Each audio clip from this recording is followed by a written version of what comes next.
What's going on? And welcome to the Football World with Juice, back here for another NFL record prediction. In this video, I'm going to be breaking down the 2023 schedule for the Tampa Bay Buccaneers in 2023. If that sounds good, don't forget to like it up. Of course, subscribe to the Football World with Juice for more NFL content just like this. Get in that comment section, Bucs fans. How you feeling about this year? Post Tom Brady. Are they going to be able to maintain the success they once had with Brady? Are they going to be just or are they going to decline? And is this a transition year? Let me know. Now, let's discuss this. All right, Bucs fans. Just before I get into any of this, I just want to say one thing. I do not think the Bucs are going to be good this year. I really don't. I think that this is a transition year. This is a year after losing this is a year after losing the GOAT. I think that this year it's just going to be, you're going to sit through this entire season just understanding that this year is about building for the future. And that's just how it works today. And you got to rebuild at some point. And that's exactly what's got to happen here. So it's not going – I just want to let you know that this prediction is not going to be pretty. Let's kick it off. Week 1. You're worse than the Vikings. I think that's pretty clear. The Vikings have an amazing offense. Not a good defense, but I think that facing your offense with Baker Mayfield, I don't know how long Baker's going to last as the quarterback either. That's another thing. There's too many question marks. But yeah, I got the Vikings winning week 1. Week 2, you play the Chicago Bears. I think you're going to win this game, actually. My biggest reason is because your defense under Todd Bowles, awesome at defending mobile quarterbacks. And I feel that you just have everything that Justin Fields does not want to see on defense. And so I got you winning that game. Week 3, you play the Eagles. I got the Eagles winning, but I honestly I might take the point. This is a game though that because the spread's probably going to be ridiculous. I'd probably take the points with you guys because, like I said, for the Bears, your defense is good against mobile quarterbacks, and that's why I lean towards you guys because you guys have done pretty well defending Jalen Hurts in the past, and I think that could be the case in this game. But I got the Eagles winning. Week 4, you play the Saints. You typically struggle against the Saints, especially in New Orleans, so I got the Saints winning that one. Week 5, you're on the bye. Week 6, you play the Lions at home. I got the Lions winning that game. I just think that offense is hard to stop. It's going to be hard to keep up in. If Baker's not the quarterback at this point, because he honestly could be benched after a couple of games. If it's Kyle Trask, I think you might honestly lose the rest of your games this season.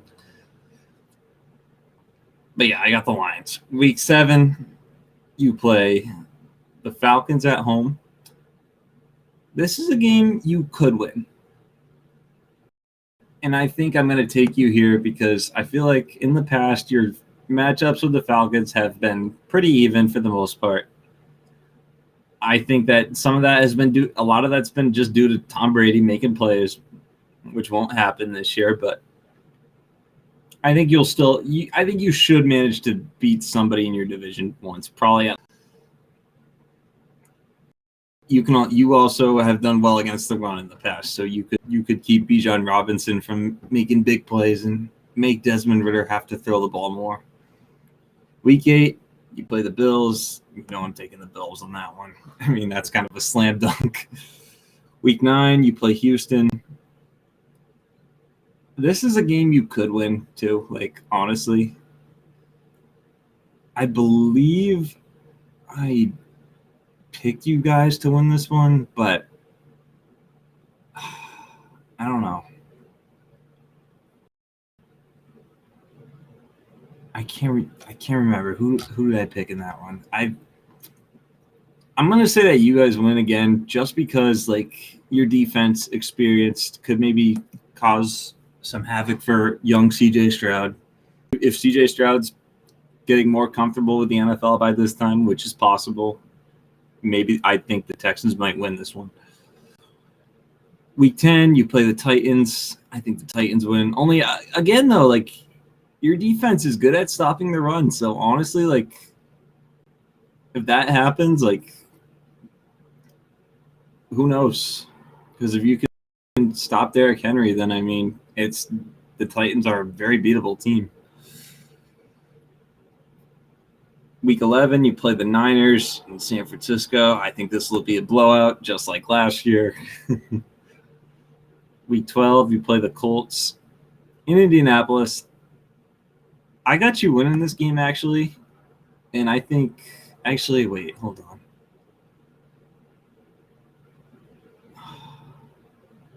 Your defense does well against mobile quarterbacks, so, like, that's another thing. But, like, I've also got to think here a little bit.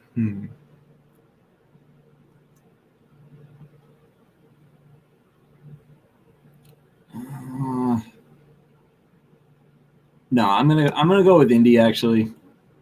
I think these are you guys. No, I'm gonna go with Tampa. So I'm going with the Bucs.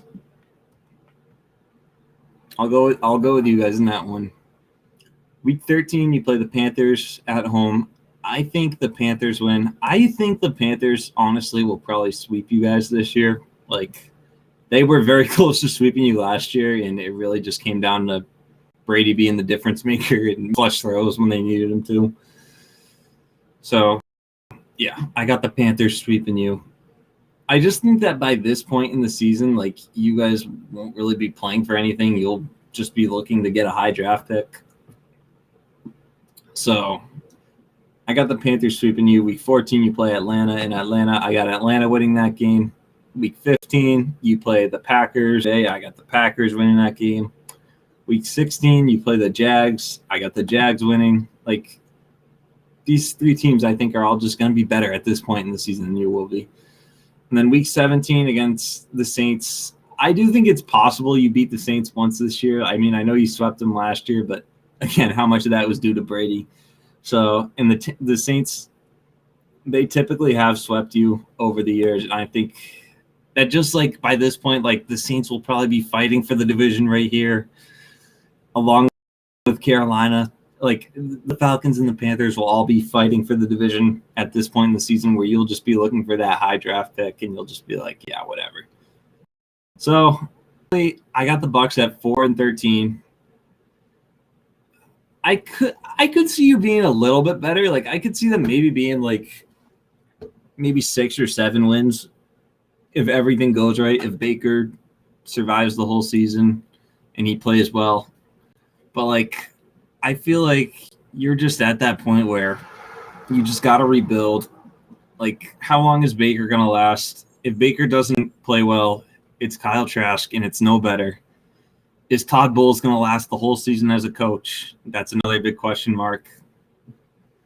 And, yeah, I think that you guys are just you're setting yourselves up to be in position to possibly land Caleb Williams in next year's draft, or Drake May, or you'll be in position to pick a quarterback next year, probably, and like you could be picking in the top 5.